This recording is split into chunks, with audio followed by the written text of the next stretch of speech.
Hoje nós daremos sequência então à exposição de Tito, falando aos homens.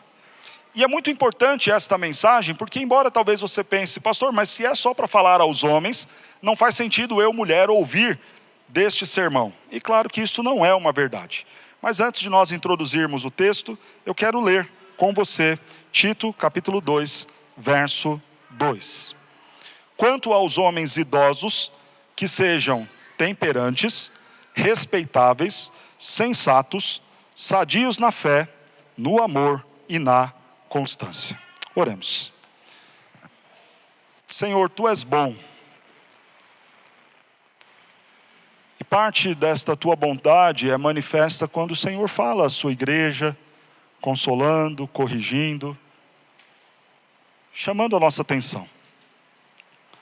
O Senhor mostra da sua bondade e graça, quando por meio da palavra e da ação do Santo Espírito, nos ajuda a colocar em ordem as nossas vidas. E nós precisamos ouvir o Senhor falar conosco nesta noite. E pedimos isso, ó Deus, fala conosco, ensine a tua igreja. Em especial, ó Deus, os homens que aqui estão e nos ouvem. Em dias, ó Deus, em que a figura masculina tem sido tão atacada e ao mesmo tempo o papel do homem, segundo a Escritura, tem sido tão esvaziado, precisamos, ó Deus, que os nossos homens aprendam contigo, com a tua palavra, a forma e a maneira como devem se portar para glorificar a ti e servir ao próximo. E por isso, ó Deus, pedimos, ensine-nos mais uma vez. Em nome de Cristo Jesus. Amém. Como nós falávamos, a mensagem do verso 2 é dirigida aos homens. Que eles sejam então temperantes, que eles sejam respeitáveis, sensatos, sadios na fé, no amor e na constância. E talvez você, mulher, pense então, pastor, vou embora. Deixo meu marido aí. É até bom que ele precisa ouvir umas verdades mesmo, e eu vou para casa. Mas, quando nós olhamos o papel da mulher, no sentido de ser submissa ao seu esposo, ou seja, ajudar o marido no cumprimento da sua missão, e a missão posta aqui no texto de Tito, é que ele seja então temperante, respeitável, sensato, sadio. Diante disso, você, mulher, pode ajudar e muito o seu esposo. Pode aprender com a exposição desta noite e abençoar, ajudar o seu esposo nos momentos em que ele tiver dificuldade de cumprir uma destas tarefas que Paulo recomenda a Tito e aos homens. Eu vou pedir para os meninos do som aqui providenciar para mim um outro microfone e eu resolver o problema do chiado, por gentileza.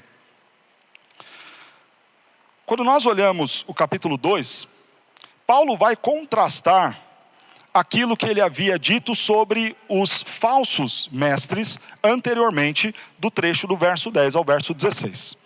Quando nós lemos acerca destes homens, quem eles eram, e o verso 12 do capítulo 1 nos fala muito sobre isso, foi mesmo dentre eles um profeta seu que disse: cretenses, sempre mentirosos, feras terríveis, ventres preguiçosos. Quando nós vemos esta descrição de quem eram esses falsos mestres que estão na igreja, e olhamos em contrapartida aquilo que Paulo orienta que os homens sejam, nós vemos um contraste.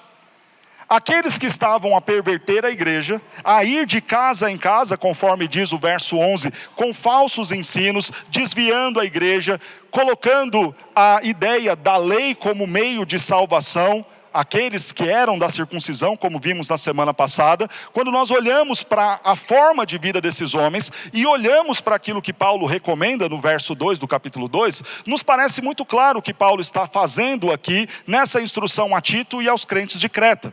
Ele está colocando o seguinte: olha, estes homens procedem assim, erroneamente, desagradando a Deus diante dos seus próprios interesses, mas vocês não.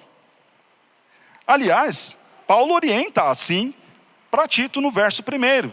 Tu, porém, diferentemente destes, que pervertem a igreja e têm um proceder que desagrada a Deus, tu fala o que convém à sã doutrina. E os demais homens, que eles sejam temperantes, respeitáveis, sensatos, sadios na fé, no amor e na constância. é muito importante nós falarmos sobre estas virtudes que nós homens devemos ter. Infelizmente, dado ao feminismo que se alastra e entra inclusive dentro das igrejas, o papel do homem tem sido cada vez mais esvaziado dentro da sociedade. Muitos homens perderam a forma correta de se ver diante de Deus e diante do próximo.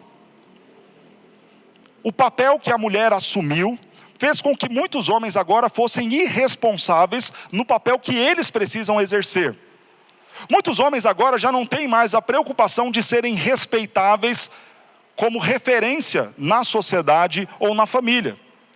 Ah não, pastor, isso daí é uma ideia de uma cultura patriarcal, machista. O homem não precisa mais ser tido como este modelo de respeitabilidade, conduta, caráter e ética. E quando nós olhamos a situação, tanto da sociedade quanto dos homens, vemos, além da confusão, muitos prejuízos. A confusão, porque muitos homens já não sabem mais como se portar dentro de casa, na igreja e na sociedade. E os prejuízos, porque quantos são os lares desestruturados? Quantos são os meninos que estão crescendo sem ter uma referência de autoridade ou de alguém em quem se espelhar para no futuro serem eles homens, líderes de seus lares? Um dos efeitos muito notáveis desta situação se vê dentro da igreja. Uma das justificativas mais comuns, que é usada para justificar a ordenação feminina, se dá pelo fato da ausência de líderes, homens dispostos a servir, ou que tenham a condição do serviço. O que em alguma medida, claro, é só um disfarce para algo de muito errado que está acontecendo, deste feminismo entrando dentro da igreja. Mas em outra medida, mostra de fato como os homens estão em crise, sem condições morais de governarem até mesmo a igreja do Senhor. E eu não estou fazendo aqui nenhuma apologia ou defesa ao ministério ou à ordenação feminina. Claro que não. A Escritura é contra isso.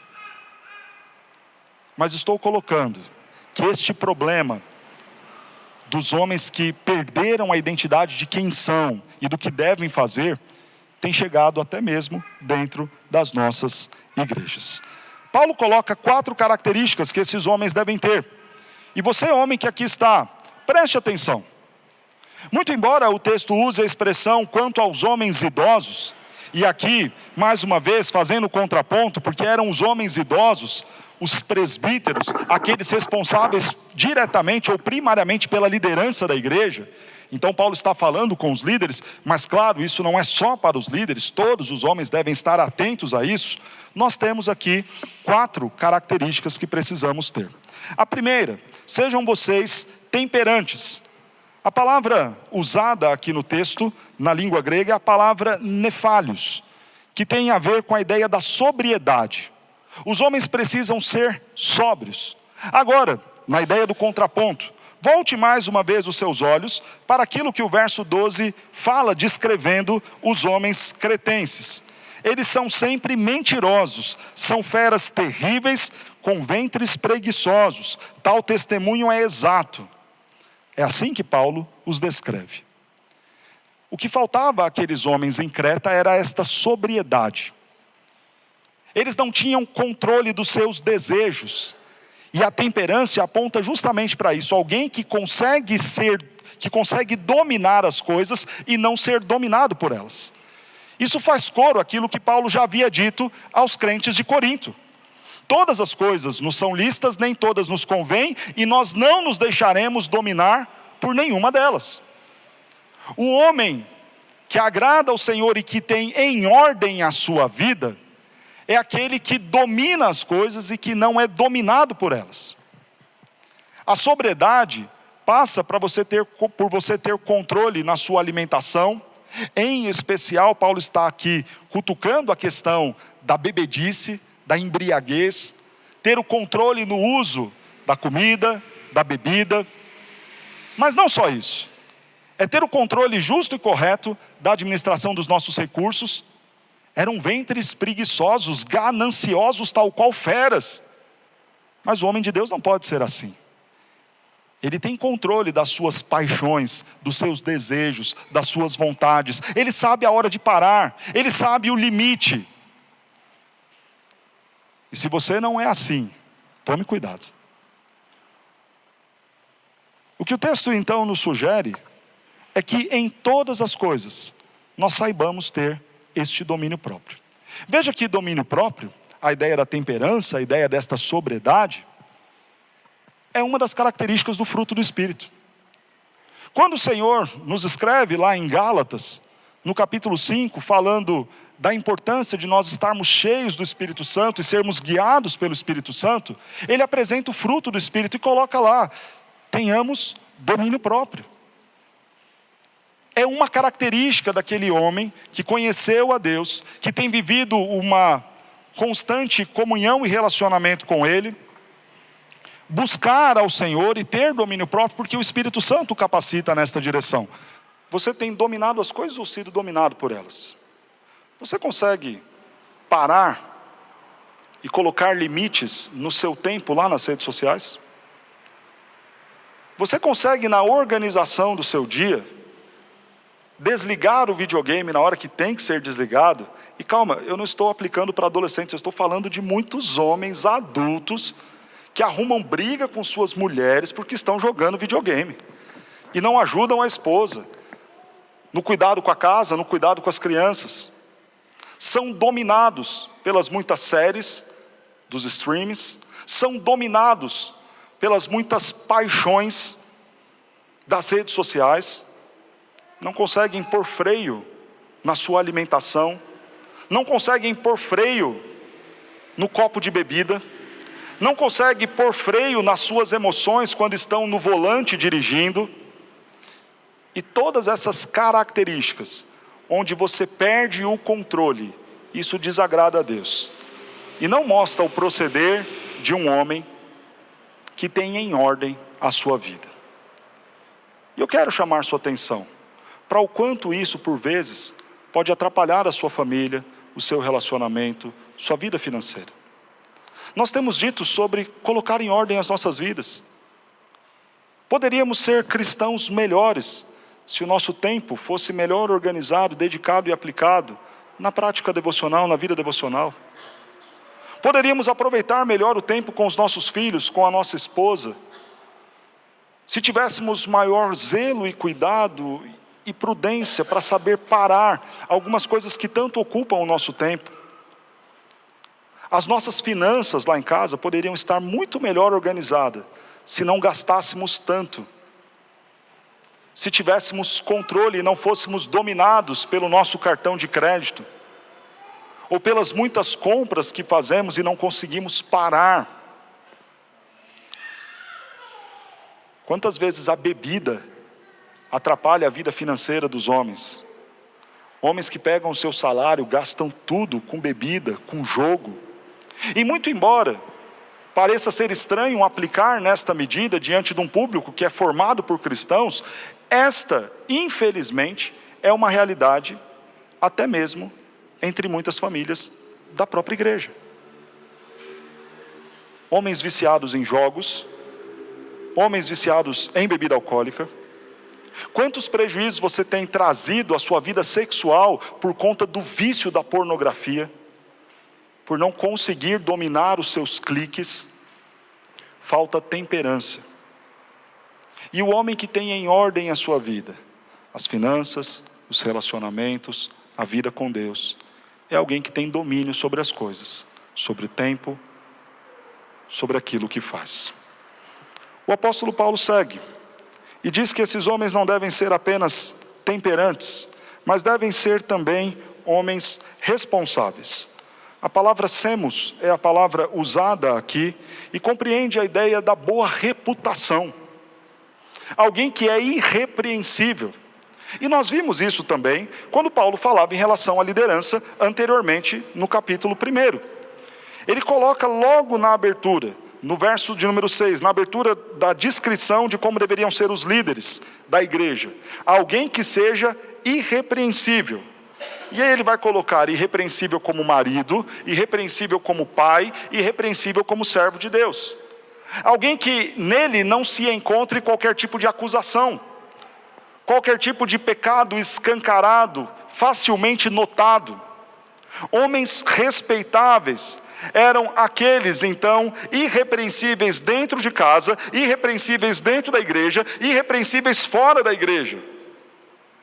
E esta qualidade descrita para os líderes é agora também estendida aos demais irmãos da igreja. Os homens são referência para os seus filhos. Os homens são líderes dentro da sociedade e precisam então serem homens respeitáveis. E aqui não é um convite que Paulo está fazendo para que você honre a sua liderança. Não que isso não seja algo esperado, mas não posto neste texto. A ideia não é para que você, ao ler homens respeitáveis, que sejam aqueles dignos de qualquer tipo de honraria ou de tributo. Não, o que Paulo está colocando é o seguinte: são homens que, vistos pela igreja, são tidos como bons modelos de cristãos. São homens que zelam por sua boa reputação. Mais uma vez, um contraponto com aqueles falsos líderes. Veja o verso 16 do capítulo 1. No tocante a Deus, aqueles falsos líderes que nós apresentamos na semana passada, eles até professam conhecê-lo, entretanto o negam por suas obras.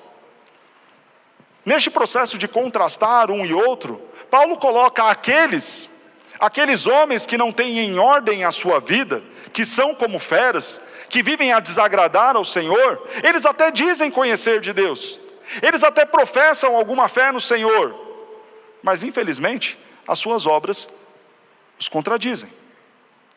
Mas os servos de Deus, aqueles que têm e buscam ter em ordem a sua vida, estes agem de forma distinta. Eles são respeitáveis. São pessoas que aquilo que professam também testemunham no seu dia a dia. Aquilo que dizem na igreja, aquilo que dizem ensinando aos seus filhos, praticam no seu dia a dia. E que virtude necessária para nós, e que virtude tão ausente, infelizmente, em nossos dias. Como já colocamos nesta série, infelizmente, quantos são aqueles que lideram a igreja, que lideram os seus lares, e que não têm compromisso nenhum com a Escritura e em dar bom testemunho e serem mais parecidos com Cristo Jesus no seu dia a dia. E você, homem que me ouve, se encaixa dentro destes que são respeitáveis? E mais uma vez, passo a aplicar. Há uma necessidade urgente de restaurarmos esta condição dos homens. Não só para os líderes da igreja. Porque muitos filhos, infelizmente, não conseguem enxergar nos seus pais uma atitude coerente e condizente com aquilo que eles dizem. Quando Paulo fala para nós não provocarmos a ira em nossos filhos, uma das coisas que irrita e traz ira a eles é quando nós falamos que eles devem ser isso, e fazer aquilo, e viver de tal jeito, e nós pais não cumprimos, ou não somos assim. Que filho não fica irado em ser cobrado por algo que o seu pai não faz? Como falta em nós sermos modelo, exemplo para os nossos filhos? Quantos são os pais que querem muito que os seus filhos sejam homens de oração, mas que os seus filhos não conseguem vê-los orando? Quantos são os pais que querem muito que os seus filhos sejam trabalhadores, responsáveis, dedicados, mas vivem inventando desculpa para o seu chefe na frente dos seus filhos para faltar com os seus compromissos? Ou os pais que exigem dos seus filhos disciplina em casa, hora para dormir, hora para acordar, mas sempre chegam atrasados no culto. Como nos falta modelos. Homens que tenham a coragem que Paulo teve, de chamar para si a atenção da igreja e dizer: sejam vocês meus imitadores como eu sou um imitador de Cristo. Será que somos respeitáveis a este ponto? De convocar os nossos filhos a olharem para nós e enxergar em nós Cristo, enxergar por meio das nossas atitudes, a forma correta de viver e agradar a Deus, infelizmente falta muito isso nos homens dos nossos dias. E sem isso, não dá para colocar a vida em ordem. Como é que está o seu nome? Está limpo? Está muito sujo? Quando falam de você na sua empresa, o que vão dizer? Quais serão as referências que darão a seu respeito? Quando falam de você na sua família, o que dirão a seu respeito? Quando falam de você lá no seu condomínio, o que dirão a seu respeito? Que sejamos homens respeitáveis, que sejamos homens que por nossa conduta são tidos como aqueles que professam a verdade, mas que também vivem a verdade, que não a negam por meio de suas obras. A terceira característica que Paulo destaca no texto é que estes homens devem ser sensatos. Sofron é a palavra usada aqui no texto. Sensatez e temperança são virtudes muito próximas. É a ideia em que a temperança estará muito ligada ao controle das ações, e a sensatez proposta aqui no texto, ligada aos nossos sentimentos. Se a temperança é ter o controle para parar a televisão, a internet, a bebida, a comida, a sensatez é para ter o controle e o domínio das nossas emoções. Então, diante de Deus, aquele papo do tipo: ah, pastor, eu até que sou uma boa pessoa, mas tem hora que a gente explode. Eu sou tranquilo, pastor, mas olha, começou a falar demais no meu ouvido, o sangue já esquenta, e aí eu já desatino a fazer coisa errada. Essa não é uma proposta ou uma justificativa diante de Deus para validar os nossos erros. Exige-se de nós sensatez, domínio também dos nossos sentimentos. É alguém que, ao julgar uma causa, por exemplo, não se deixa levar por suas emoções. O sensato é aquele que vai falar no tempo certo, vai saber ser duro nos momentos em que isso for necessário, e saber ser manso quando a situação pedir assim. É aquele que não vai disciplinar o seu filho com o coração cheio de ira, mas vai saber parar, dominar a sua emoção e fazer do jeito certo. É aquele que não se deixará levar lá nas discussões da internet, na primeira afronta ao seu comentário ou ao seu post, sair xingando e brigando, mas vai conseguir dominar a sua raiva, a sua indignação, a sua tristeza e também a sua alegria. A sensatez passa então por saber lidar com as nossas emoções. Irmãos, mais uma vez, como isso é necessário em nossos dias. Talvez no passado, o grande problema dos homens em relação a este ponto aqui, fosse o fato deles estourarem muito facilmente. Mas hoje o problema é diferente. Talvez o que eles tenham que controlar não é mais a ira ou a raiva, mas é o choro, a frustração, o mimimi. Quantos homens fracos nós temos hoje, que por qualquer coisa já querem abandonar o emprego, já querem abandonar a esposa e os filhos, que por qualquer situação minimamente adversa, já perdem o controle da situação, já não conseguem mais trabalhar, já não conseguem mais estudar. Ah, pastor, eu não sei o que acontece comigo, eu paralisei. Homens fracos, fruto de uma geração que esvaziou a responsabilidade deles diante da sociedade, diante da família e diante da igreja. Há uma necessidade dos homens aprenderem a lidar com suas emoções, a controlar os seus sentimentos. Eu olho o João Pedro lá em casa, meu filho, quase 3 anos de idade, e tento sempre corrigir essas atitudes de fraqueza dele. E o João chora quando não consegue montar o Lego dele lá do jeito que tem que ser montado. Ele chora quando não consegue encaixar as peças. E eu falo: filho, seja homem, postura, não é assim. Tente novamente, e mais uma vez. E às vezes eu faço esses discursos com o João e a Vanessa fala: amor, ele é só uma criança, ele não está entendendo nada. Ok, mas pela repetição, agora com 2, e depois com 3, e depois com 4, e depois com 15, até os 20, até o casamento ele já vai ter aprendido a lição. De que na vida coisas vão dar errado, os brinquedos vão desmontar, ele não vai ganhar algumas coisas, e que não adianta chorar, espernear, fazer bico. É necessário dominar os muitos sentimentos de indignação, de frustração, de decepção.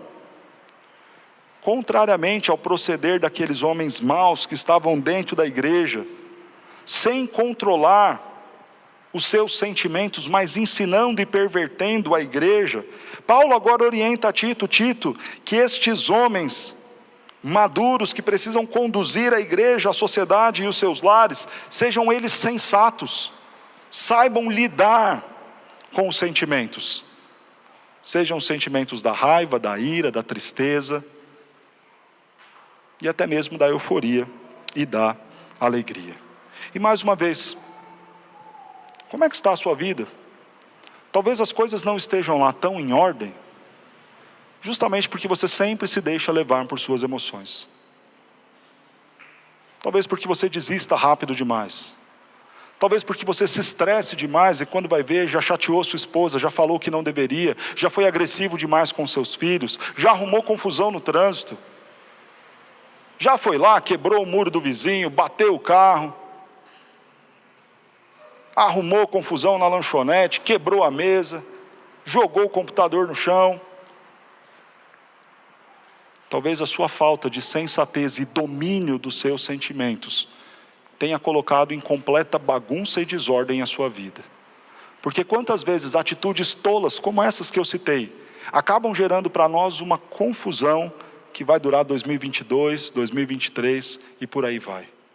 Quantas vezes o nosso estresse, quando a gente discute com a esposa e acelera o carro e vai, e passa no farol vermelho e bate a porta, quantas vezes isso gera um acidente que te deixa lá com uma despesa enorme para pagar o conserto do carro do outro? Quantas vezes a nossa vida entra em completa desordem, porque nos falta sensatez, dominar as nossas atitudes, as nossas emoções. Por fim, a quarta e última recomendação que Paulo dá a nós homens, é que nós sejamos sadios na fé, no amor e na constância. A palavra aqui propõe a ideia da maturidade espiritual.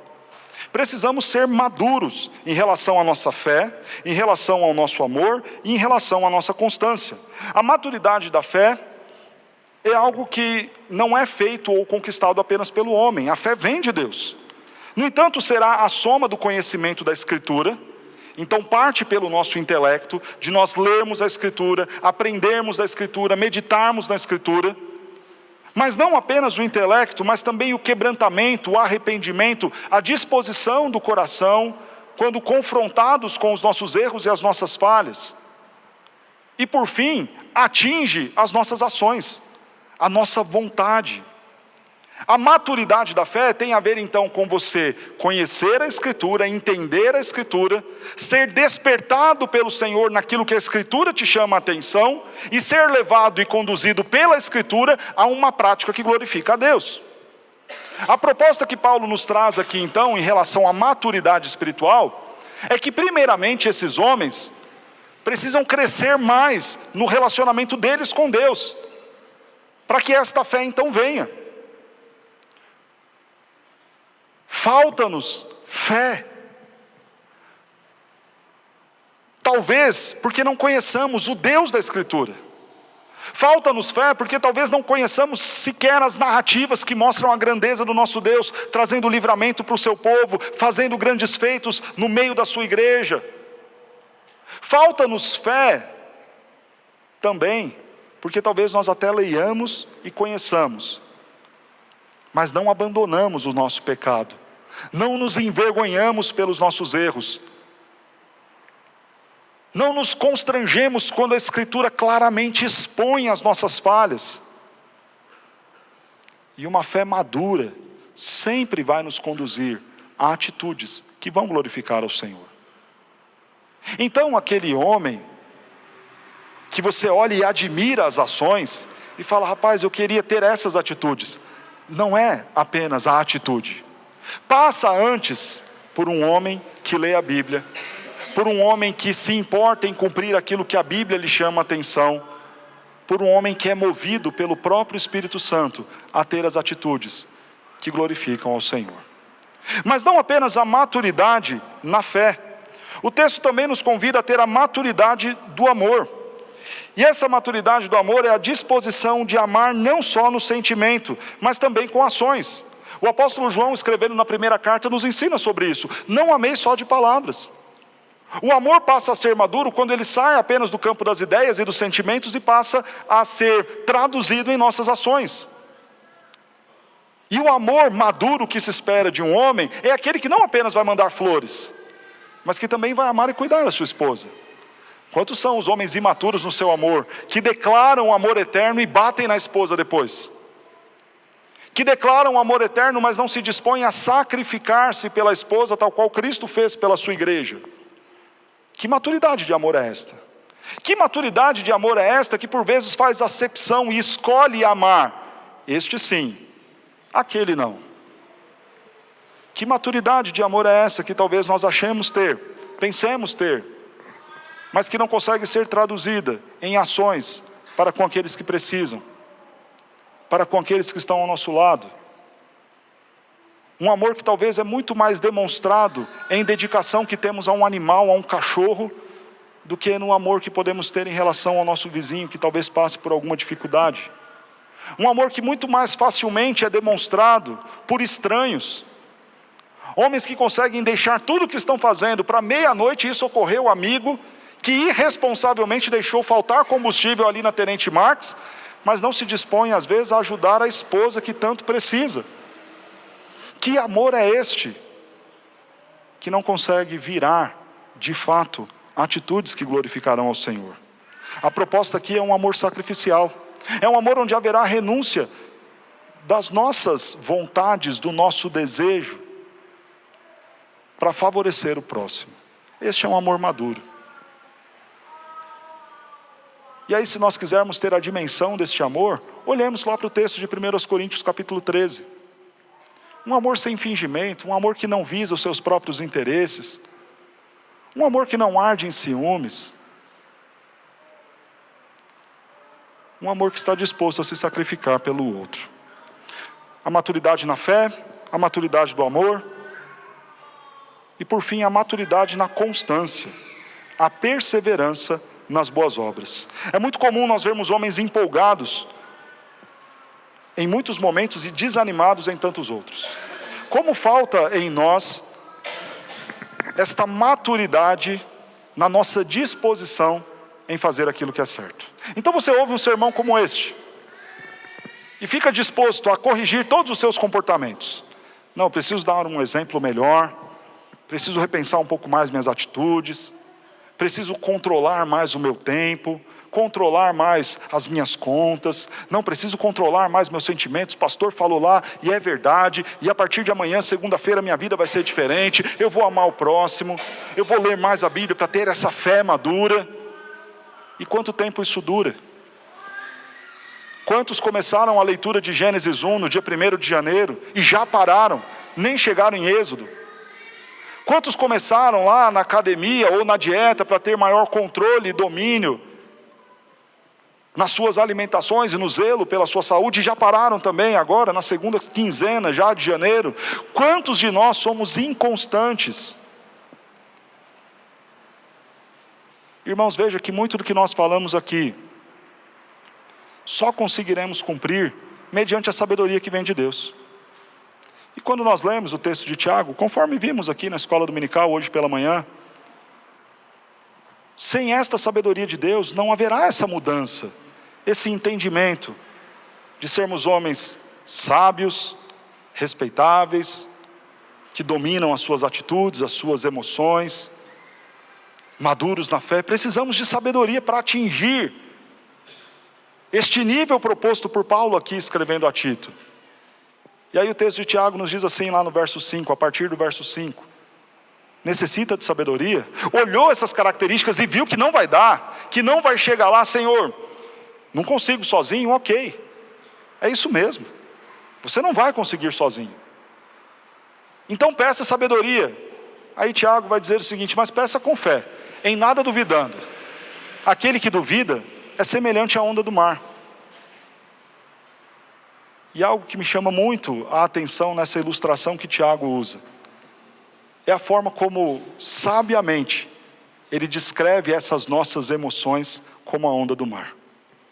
É muito interessante você estar lá na praia e você ver a força da água. Você anda talvez 2, 3 metros para dentro do mar, e se não tomar cuidado, a onda bate nas suas costas e te joga contra a areia, e você passa vergonha. Só que aquela mesma onda que a 2 metros te jogou na areia, daqui a pouco ela bate lá na areia, vira espuma, volta, sumiu. Aquela onda que com todo furor vinha e fazia e arrastava tudo que estava na frente dela, mais alguns metros adiante, para, deixa de existir, e o ciclo se repete. Tiago fala que este homem inconstante é assim. Ora está animado, amor, vou mudar, decidi. O pastor desafiou a gente lá na igreja, chamou a gente para ser homem diferente. Então agora eu vou ser sóbrio, temperante, agora eu vou dominar mais os meus sentimentos, pode deixar que agora eu vou amar até minha sogra. Amor, fica tranquila, que agora é maturidade na fé, maturidade no amor. Dura 1 semana, 2 dias, 1 mês. Falta-nos constância, perseverança. Vemos o reflexo disso dentro das muitas empresas hoje em dia. Homens que não conseguem parar no emprego, porque diante dos problemas, das dificuldades, quando são chamados à atenção, não conseguem imaginar e perseguir as virtudes, as melhoras necessárias, e ainda que entendam a necessidade, começam, mas logo relaxa, abandona aquele comprometimento de fazer, então entram na empresa hoje dizendo, Senhor, muito obrigado, eu estava desempregado e a situação estava difícil, louvado seja o Senhor por esse emprego, agora eu vou agarrar esta oportunidade, e aí começa a primeira semana, chega no horário, faz as atividades, o chefe fala, ele anota, dá 1 mês, já está reclamando do salário, está reclamando do horário, está reclamando da distância, o cargo já não está bom, a iluminação da mesa dele já não presta, já está pensando em desistir, amor, eu acho que eu vou pedir demissão, vou buscar alguma coisa melhor. Falta constância. Homens que assumem cargos na igreja e começam, vamos lá, mas logo param, porque alguém criticou, porque o pastor não comentou, não deu o aviso do ministério dele lá na frente. Falta constância. Falta constância. E isso é sinal de que você ainda é alguém imaturo. E o quanto, mais uma vez, também esta ausência desta virtude tem prejudicado e colocado em completa desordem as nossas vidas. O quanto as nossas vidas estão desordenadas porque falta maturidade na nossa fé. Porque nós não lideramos espiritualmente as nossas casas, não realizamos o culto doméstico, não empenhamos o nosso esforço em trazer a nossa família para a igreja, para a escola dominical, para o culto. Como isso atrapalha tudo no nosso relacionamento com Deus e com o próximo. Como falta-nos esta maturidade no amor e o quanto isso atrapalha a nossa vida. Porque aquele amor interesseiro nunca será suficiente para satisfazer as expectativas que talvez o seu cônjuge tenha. E aí a nossa vida vai ficando uma completa bagunça. Quanto falta em nossa vida esta constância? E sem ela, o quanto a nossa vida tem sido uma completa desordem. Coisas que começamos e não terminamos. E ficam as dívidas, ficam as coisas inacabadas, os projetos não concluídos e a vida desordenada. Ponha em ordem a sua vida. É fácil? Claro que não. E o que temos aqui, quando Paulo diz a Tito, vai lá e ponha em ordem as coisas em Creta, temos aqui, para os homens, bons indicativos do que podemos fazer para ter a nossa vida mais organizada, menos bagunçada. Busque primeiramente ser temperante, depois ser respeitável, sensato e maduro. Se você se atentar a essas virtudes, certamente as coisas começarão a andar um pouco melhor e a entrar em ordem no seu dia a dia. Você, esposa, que nos ouviu, Ajude o seu marido. Não é fácil para ele. Não é fácil. Ajude-o. Ore por ele. Chame a atenção dele com todo carinho e amor. Fala: meu bem, está faltando um pouquinho de temperança, de sobriedade. Controla um pouco mais. Gaste um pouco menos. Segura. Espera. Calma.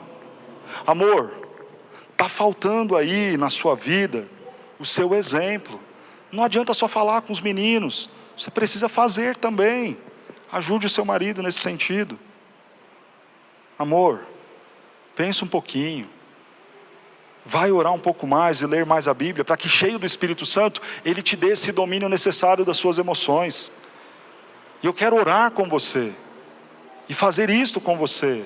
Amor, vamos buscar juntos a maturidade. Ajude o seu esposo como auxiliadora, que Deus te colocou para ser na vida dele. Você, homem, além de fazer e buscar ser essas coisas, ensine os seus filhos em relação a isso. É importante os homens mais velhos ensinarem os mais novos. Chamem os seus filhos para que eles tenham essas virtudes, porque a sociedade dirá para eles que isso é besteira, que isso qualquer pessoa tem que ter, que não tem esse negócio de que o homem tem que ser cabeça, respeitável, modelo. A sociedade vai dizer isso para ele. A sociedade vai esvaziar qualquer necessidade de maior comprometimento dos seus filhos. Então você, pai que me ouve, diga ao contrário. Fala: filho, não é assim. Você precisa resistir um pouco mais, controlar um pouco mais, buscar mais a Deus, para ser bênção onde Deus te colocar. Ensine isso aos seus. Seja modelo, mas também ensine e passe isso adiante. Aos líderes que aqui estão, é nossa responsabilidade vivermos desta forma irrepreensível, para sermos bênção dentro da nossa igreja, dentro da empresa onde nós lideramos. E que assim o Senhor nos dê graça para fazer.